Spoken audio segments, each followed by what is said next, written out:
Hi guys, before moving into this video, just one small request from you. If you could help a brother out, just click on the subscribe button. I post, videos and I get better every week. This is a new venture for me as well. So if you could help me out by clicking on the subscribe button, it would mean a lot to me. Now enough of that. Let's get into the video. Thank you for listening.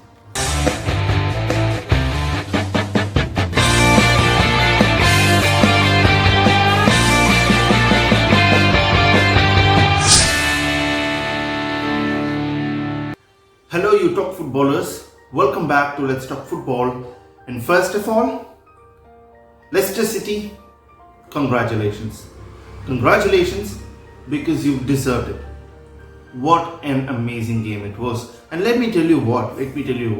It's their first time in their history that they are doing this. And I don't know if there would be any other way to actually secure this win, because I thought personally, and I know a lot of people thought too, that was a goal worthy of a winner.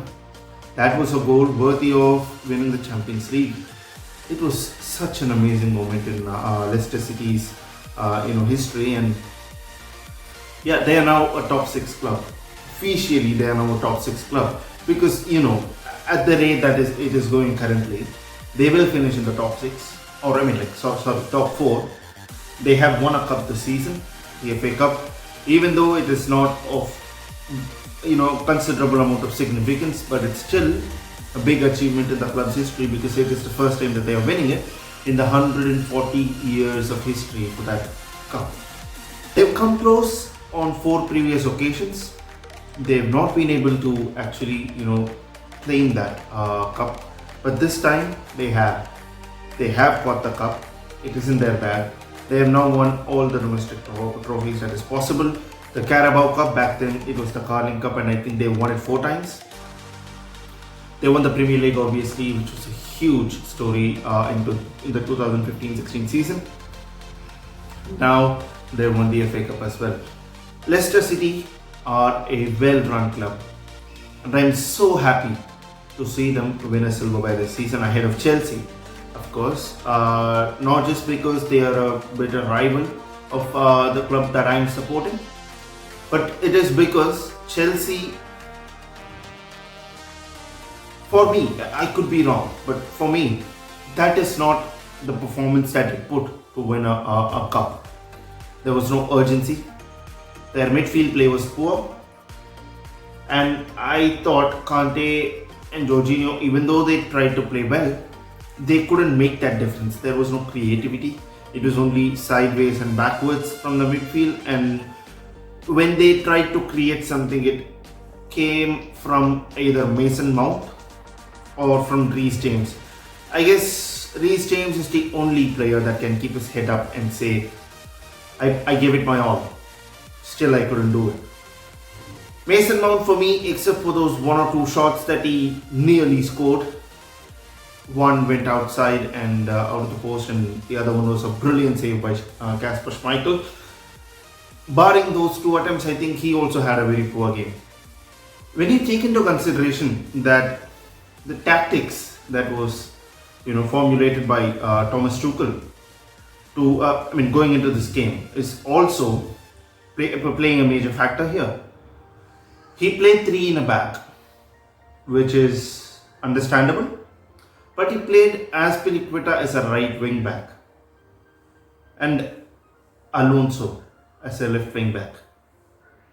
I would have personally chosen Chilwell ahead of Alonso.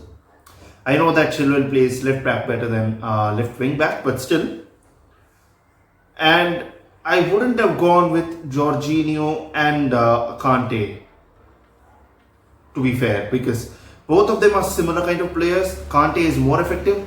Jorginho has better ball playing skills, but they are both thinkers. They do not have the end product.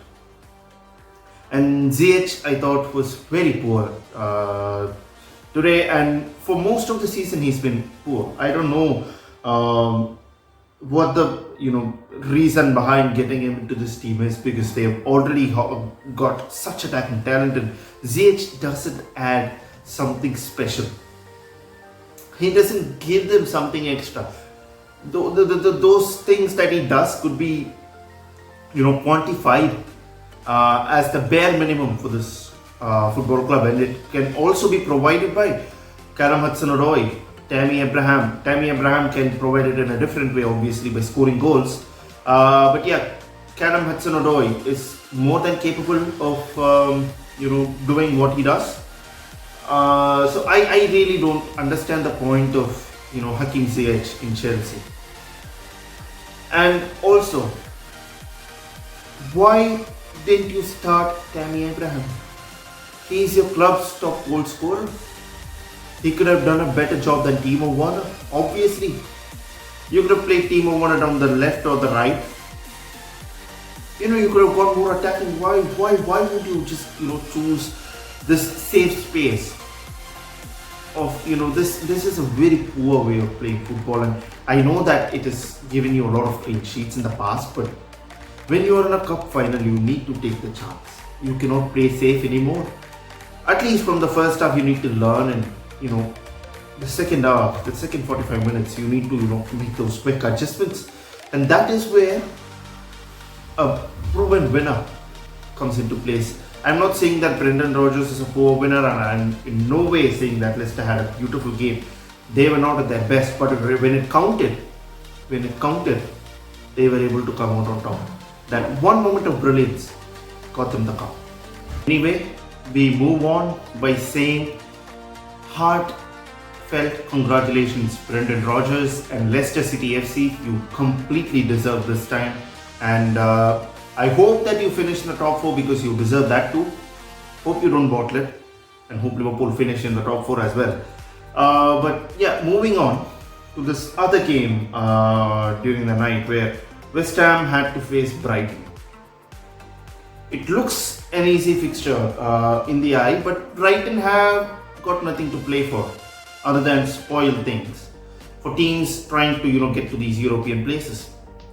So it was a very close game. Brighton were expressing themselves. Bissouma had a brilliant game. Whoever gets Bissouma during the summer is going to get a real player in their hands.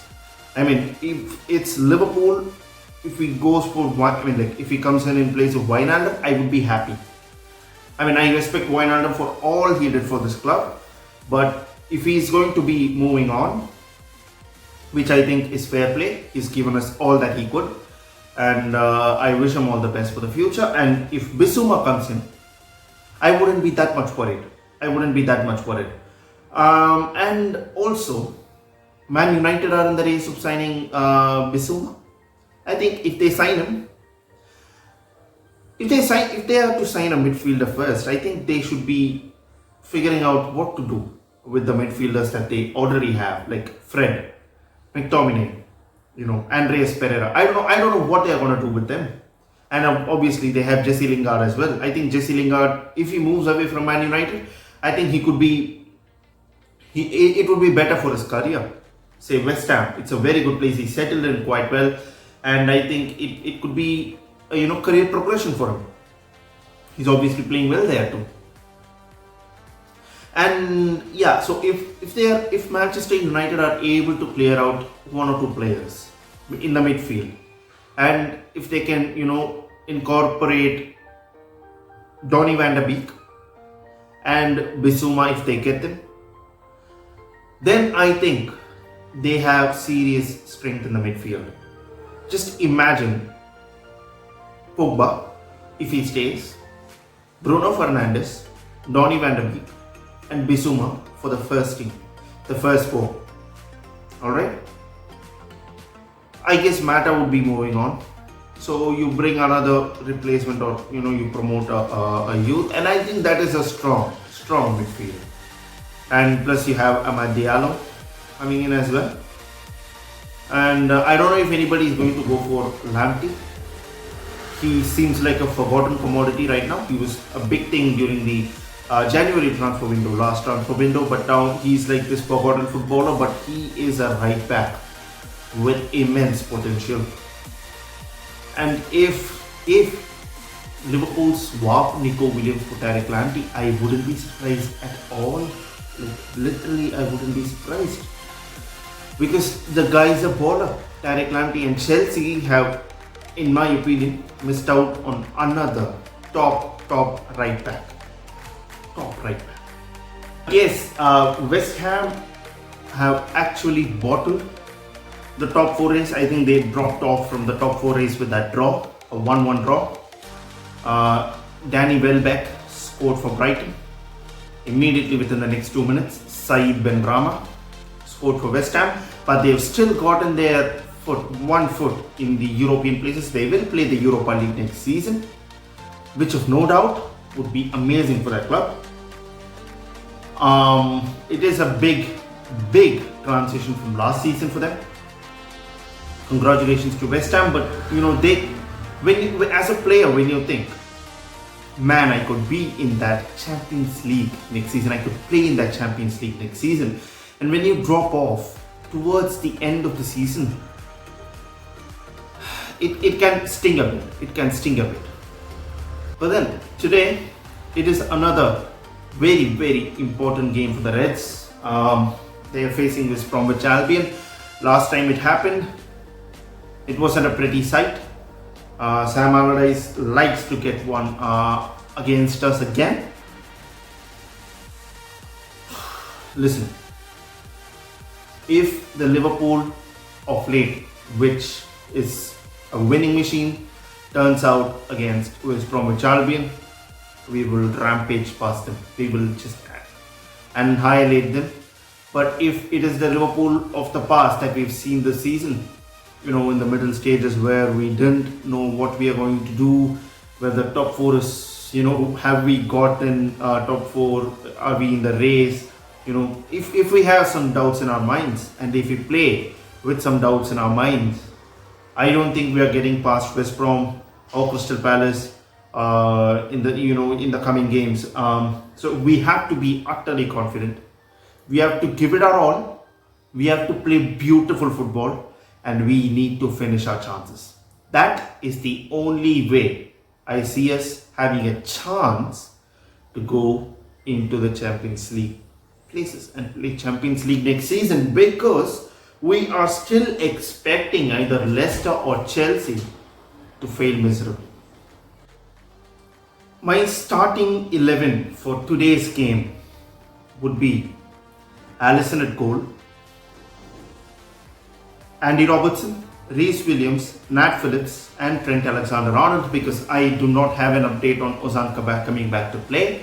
So I'm going to go with the same 4. And for the midfield, it is going to be Fabinho, Thiago Alcantara and Curtis Jones. Not Gini Wijnaldum. I think he deserves a rest, and I'm going to go Curtis Jones. And Mane, because he was frustrated during the weekend. Any top player would, and if I don't see that in a player, I don't rate him at all. And Mane is disappointed, which is a very good thing. I'll play him down the left, play Salah down the right, Jota down the middle and bring in Firmino, or play Firmino, rest Jota, bring Jota in later. Let's see what happens, but I think Mane is going to start for sure. Either Salah or Jota would get rested. Neither of them would be happy, but you cannot start all 4 of the forwards for this game. So yeah, anyway, this is going to be my possible lineup for today's game. And my score prediction is going to be